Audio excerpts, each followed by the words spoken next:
Olha lá. Solta o play, Mauricião.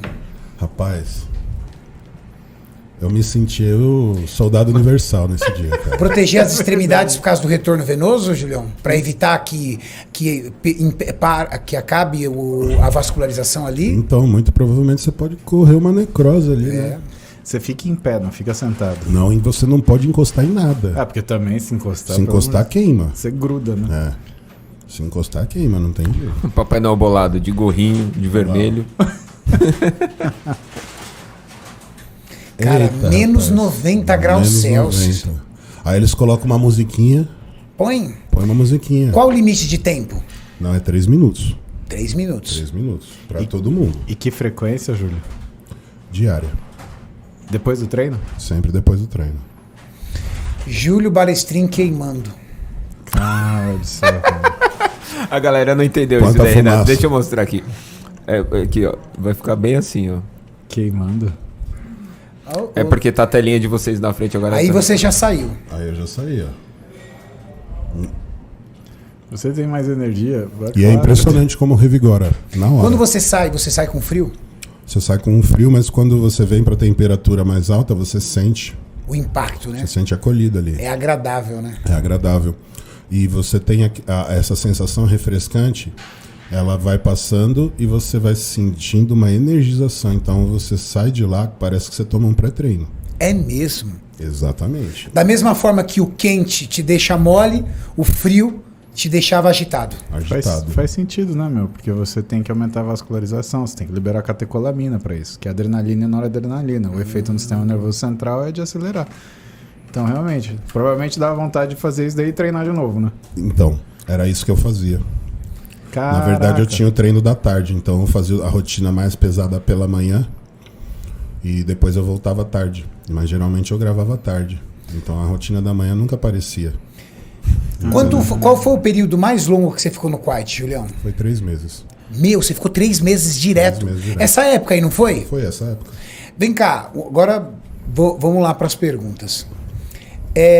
Ficar 3 meses no Quiet, sem família. Sem família, sozinho.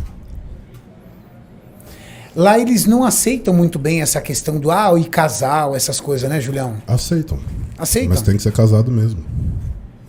Então, assim, como que você faz? Eles exigem isso? Exigem. Para você conseguir levar sua família, você precisa provar que você é casado no papel e ficar trabalhando 6 meses sem a família. Depois de 6 meses, você pode fazer um requerimento pedindo autorização para você trazer sua família, levando em consideração que você conseguiu um visto de permanência por causa de trabalho. O visto no Kuwait, ele é válido apenas por 30 dias, então eu tive que renovar o visto 2 vezes para poder ficar lá. E o Kuwait não é um país aberto ao turismo, né, Júlio? Exatamente, por causa disso. Então, assim, a política do país é um país que vive de produção de petróleo. Então, tudo que acontece lá, o comércio, é o comércio local. Então, você vai ter as lojas, os varejistas, mas dificilmente você vai ver alguma indústria, justamente porque tudo que chega no Kuwait é através de importação. Se eu quiser ir para o Kuwait passear... Não consegue. Você teria que ter uma carta de convite de trabalho. Por isso que eu entrei lá. Então foi o contato através do Ascar, feito pelo Mohamed. O Ascar faz uma carta pedindo para eu ir trabalhar na Oxygen. E aí, com esse atestado, eu consigo tirar o visto aqui. Tirei o visto. Esse visto me dá direito a ficar 30 dias no Kuwait, sem nenhum problema judicial.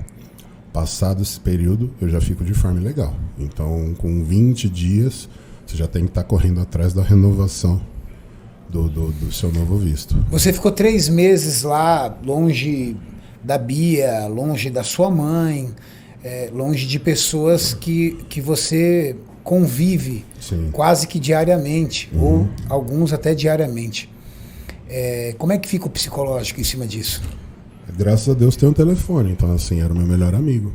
Então realmente a comunicação é através do FaceTime. E você também tem que adaptar o seu horário, porque o horário brasileiro ele é bem diferente com 7 relação horas, à se eu não parte. me engano, não é? 7 horas. Na frente. Na frente. E esse tipo de diferença de fuso fazia com que eu só conversasse com ela no final do dia, no meu dia, né? Então já tinha passado a maior parte das minhas atividades. Quando era 5 horas, eu lembro que era sempre o horário que eu falava com ela. 5 horas Renato, da tarde lá. Achei aqui na internet, ó, no eBay, vendendo por $46 mil uma máquina de criosauna. Ou seja, se ela é $46 mil, R$250 mil no ela ia mínimo. chegar aqui por 1 milhão quase. Exato. Pelo menos. Pelo custo de importação e taxas, tudo, ela ia chegar a 1 milhão. Se for direto, aqueles convertendo, daria isso, mas joga o imposto lá pra cima. Não, imposto e a taxa de importação e tudo. Rapaz, Continua. a gente abre um freezer aí, bota o nego sentado dentro e resolve esse problema. Resolve, Tem não. Deixar dentro da câmera fria aqui. 5 minutinhos, Frigorífico. tá bom, pô. Vai no frigorífico ali, já era. Júlio, no Kuwait, nesses seus 3 meses de Kuwait, o que mais te dificultou na questão do convívio em relação à cultura? Eles têm. Você chegou a pegar o período do Ramadã Peguei inteiro. inteiro. Explica pra galera como é que é o Ramadã. O Ramadã, eles só se alimentam 8 horas por dia. Passam 16 horas em jejum. E tem uma questão de fechar comércios. Tem uma questão de fechar comércio. O comércio não funciona, né? Então o Ramadã funciona do anoitecer até o amanhecer. Então tem lugar que ele dura um pouco mais, um lugar um pouco menos. Mas geralmente lá, eles começavam 5 horas da tarde. Então tocava... Não era aqui seria um sino porque nós somos cristãos. Na maioria, né? Mas lá eles tocavam uma música, né? Que é como se fosse um hino para eles. E posterior a isso, a água da academia era ligada novamente. Então você poderia beber a água. A academia não fechava. Quando eles tocavam essa música, eles tinham que fazer alguma coisa, de se virar Então, para alguma posição, não tem? Na realidade são suras, né? Você tem 5 orações no período. O que acontece no Ramadã? Você, do nascer do sol ao pôr do sol, isso quer dizer que cada dia é um horário diferente. Então você tem a divulgação em cadeias populares, né? Quando que vai ser o horário do nascer do sol e quando vai ser o horário do pôr do sol. Você tem que ficar de jejum de alimento e água. Você não pode beber nem comer, né?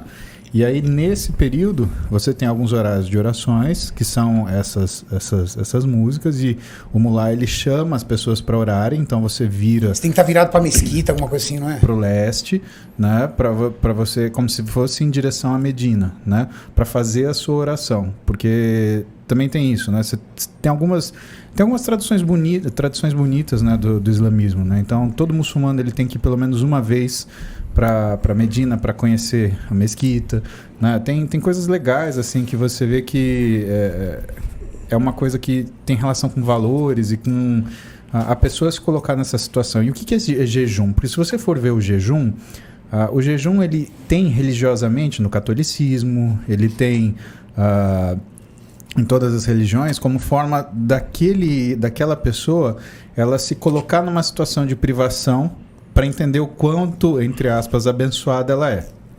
Então, quando a gente fala do Ramadã também, né, vale lembrar que a refeição de interrupção do jejum, que é aquela que você faz à noite, ela é uma refeição festiva. Então, você faz com seus familiares, com seus amigos. Então, ela tem toda uma conotação, tem todo um significado. Né? Isso acontecia lá, na academia.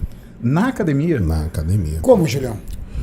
Para você ter uma ideia, como a cultura é tão influenciada pela religião, a água ficava desligada.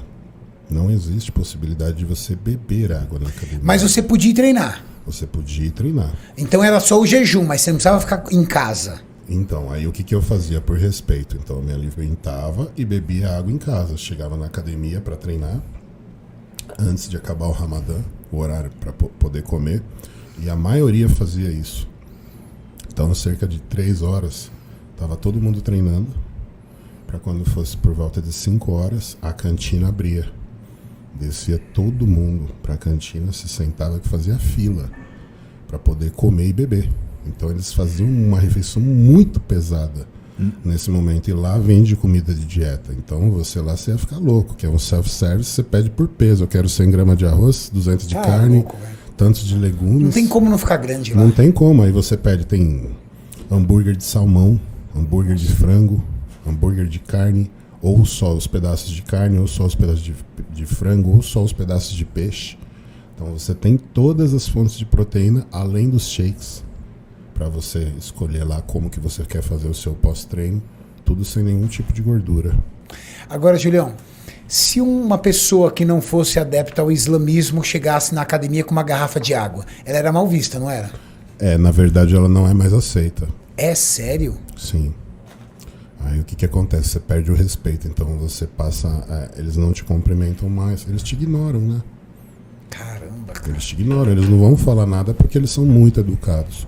Mas eles passam a não considerá-lo mais. E aí sim, é como o fato de comer. Nós somos um país ocidental, mas eu tô lá, eu tenho que me adaptar à cultura. Então eu consegui, de certa forma, conquistar um pouco a amizade deles, que lá não é amizade, é irmandade. É uma relação muito diferente. Quando você fala amizade, não quer dizer nada. Irmandade é tudo. Então, se você fala que é amigo de alguém lá, isso soa muito mal. Amigo, pra eles é quando a gente fala, eu conheço o fulano. Exato, é um conhecido. E esse conhecido não tem nenhum tipo de consideração. Então, quando a pessoa não tem consideração, você fala que ela é amiga lá. Lá o laço é irmão. Irmão, todos são irmãos. Todos. Independente de família, todos são irmãos. Agora existe um negócio, eu não sei se você sabe contar.